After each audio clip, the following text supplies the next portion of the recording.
आज का पहला प्रश्न है, किस विधेयक को राष्ट्रपति द्वारा पुनर्विचार के लिए लौटा नहीं सकता है? मतलब राष्ट्रपति पुनर्विचार के लिए नहीं लौटा सकता है। इसमें क्या है कि साइन करने और ना करने के लिए बाध्यकारी होता है, मतलब करने के लिए बाध्यकारी होता है, साइन जरूर करना पड़ेगा उसे।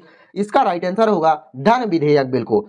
अगला क्वेश्चन है, कौन सा व्यक्ति कार्यवाहक राष्ट्रपति और उच्चतम न्यायालय का मुख्य न्यायाधीश रहा है? उसका राइट आंसर होगा एम हिदायतुल्ला। यह पिछले पार्ट में शायद हमने हल किया था। अगला क्वेश्चन है, भारत के राष्ट्रपति को कौन सलाह देता है? इसका राइट आंसर होगा संघीय मंत्रिपरिषद। संघीय मंत्रिपरिषद के द्वारा राष्ट्रपति को सलाह दिया जाता है। अगला क्वेश्चन है, लोकसभा व राज्यसभा में राष्ट्रपति कितने सदस्यों को मनोनीत कर सकता है? इसका राइट आंसर होगा 14 इसका राइट आंसर होगा, लेकिन अब टोटल 12 को कर सकता है। अब आपको बताना है कि राज्यसभा के किन व्यक्तियों को मनोनीत करने की शक्ति अब नहीं है। पहले तो थी लेकिन अब नहीं है। अगला क्वेश्चन है, वित्त बिल के लिए किसकी स्वीकृति आवश्यक है? वित्तीय बिल के लिए किसकी स्वीकृति आवश्यक है? तो वित्तीय बिल के लिए राष्ट्रपति की स्वीकृति आवश्यक है। जब भी आपको पेश करना है तो पहले ही राष्ट्रपति से अनुमति लेनी आवश्यक है। अगला क्वेश्चन है, भारत का राष्ट्रपति किसकी नियुक्ति नहीं कर सकता है? किसकी नियुक्ति नहीं करता है भारत की राष्ट्रपति? तो काफी सारे होंगे, इसमें ऑप्शन होने की जिम्मेदारी थी, आवश्यक ऑप्शन होना चाहिए था इसमें, लेकिन इसमें ऑप्शन नहीं है। तो इसमें इसका उत्तर आपको बता देता हूं कि भारत का राष्ट्रपति उपराष्ट्रपति की नियुक्ति नहीं करता है। अगला क्वेश्चन है, भारत के किस राष्ट्रपति की मृत्यु कार्यकाल खत्म होने से पहले हो गई थी? यह क्वेश्चन 4 बार आ चुका भैया 13 पार्ट के अंदर। इसमें हमारी बहुत बड़ी गलती है, इसका हम जिम्मेदार हैं। इसका राइट आंसर होगा क्या? डॉक्टर जाकिर हुसैन। अगला क्वेश्चन है, स्वतंत्र भारत के प्रथम राष्ट्रपति किस राज्य के थे? यह क्वेश्चन बताना है आपको। प्रथम राष्ट्रपति बिहार के थे, बिहार इसका राइट आंसर हो जाएगा। अगला क्वेश्चन है, संसद के 3 सत्र कौन कौन से होते हैं? 3 सत्र होते हैं, कौन कौन से? एक होता है बजट सत्र, दूसरा होता है मानसून सत्र, तीसरा होता है शीतकालीन सत्र। और आपको बताना है कि संसद में कम से कम कितने सत्र होने आवश्यक हैं।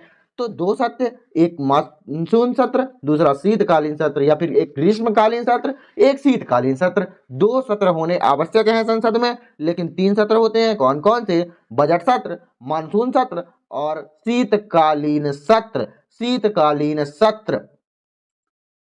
अगला क्वेश्चन है, संविधान के किस अनुच्छेद में मौलिक कर्तव्य की चर्चा की गई है? किस अनुच्छेद में मौलिक कर्तव्य की चर्चा की गई है? इसका राइट आंसर होगा मौलिक कर्तव्य अपने हैं अनुच्छेद 51 में। अनुच्छेद 51A में क्या है? अपने सारे मौलिक कर्तव्यों की चर्चा कर दी गई है अनुच्छेद 51A में। अगला क्वेश्चन है, संविधान के किस अनुच्छेद में मौलिक कर्तव्यों की चर्चा की गई है? मौलिक कर्तव्यों की चर्चा, तो वही क्वेश्चन है।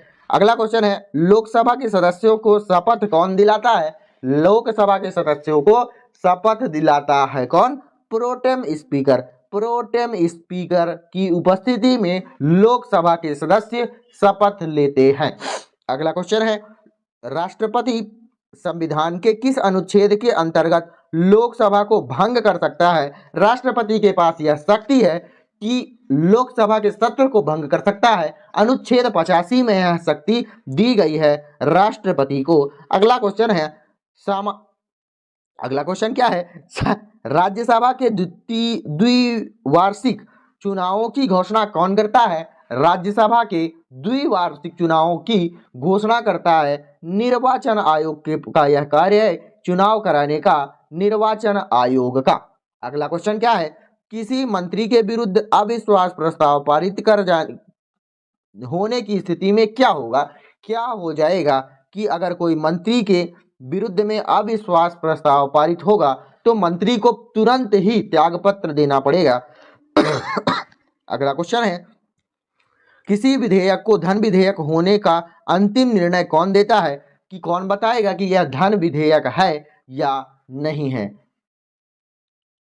लोकसभा का अध्यक्ष। किसी विधेयक को धन विधेयक होने का अंतिम निर्णय कौन देता है? लोकसभा का अध्यक्ष।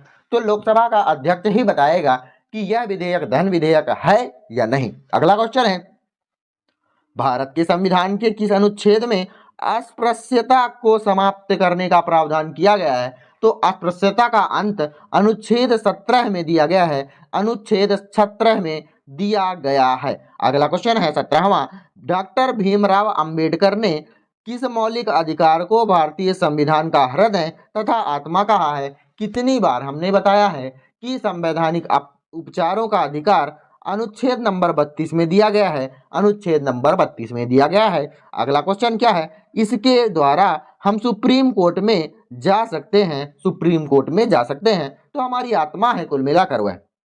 अगला क्वेश्चन है, संविधान के किस अनुसूची में दल परिवर्तन के आधार पर अयोग्यता के बारे में उपबंध है?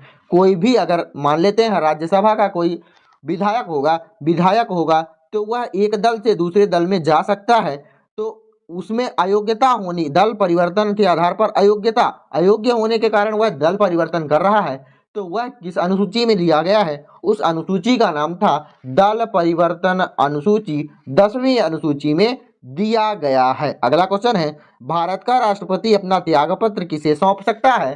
किसे सौंप सकता है? राष्ट्रपति उपराष्ट्रपति को सौंप सकता है और उपराष्ट्रपति राष्ट्रपति को सौंप सकता है। यह बात आपको भी बिल्कुल क्लियर होनी चाहिए। मूल संविधान में कितनी अनुसूचियां थी? इसका राइट आंसर होगा 8 अनुसूचियां मूल संविधान में थी। और अब कितनी अनुसूचियां हैं? 12 अनुसूचियां 12 अनुसूचियां हैं। अगला क्वेश्चन है, वर्तमान में भारतीय संविधान में कुल कितनी अनुसूचियां हैं? यह मैंने पहले भी बता दिया कि 12 अनुसूचियां हैं।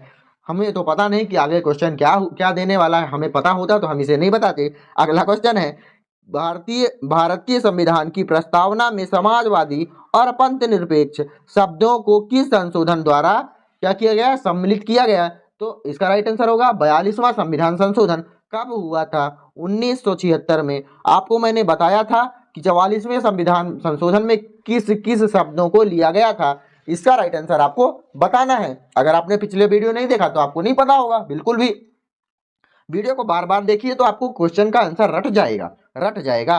भारतीय संविधान सभा की प्रारूप समिति के अध्यक्ष थे कौन थे? भारतीय संविधान सभा की प्रारूप समिति के अध्यक्ष थे कौन थे? इसका राइट आंसर आपको बताना है।